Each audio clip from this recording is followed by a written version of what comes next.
जो आपके सामने एक तकरीर पेश करने जा रही है फिजा फातिमा सैयद अकबर।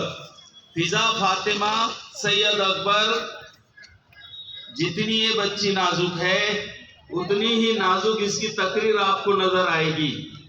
देखना है वो किस तरह से यहाँ पर परफॉर्म्स करती है, आप उसका साथ दें। फिजा। अस्सलामुअलैकुम, गुड मॉर्निंग सर मैडम, आप सभी को यौम जमहूरियत मुबारक हो। आज मेरी नैनी के 26 जनवरी के मौके पर हिंदुस्तान हर गांव, शहर, दफ्तर और मदरसों में ये दिन बड़ा धूमधाम से मनाया जाता है। हिंदुस्तान में मुख्तलिफ मजहब के लोग रहते हैं, मुख्तलिफ जुबान बोलने वाले लोग रहते हैं। मस्जिद, मंदिर, गिरजा, इबादत करने वाले लोग रहते हैं। गरीब अमीर को एक साथ रहने की आज़ादी हमें दस्तूर देती है, हमें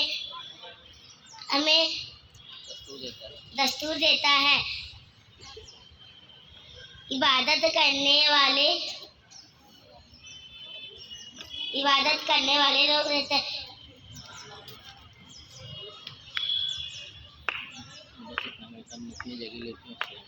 इतना कहकर अपनी जगह लेती जहीं जवाब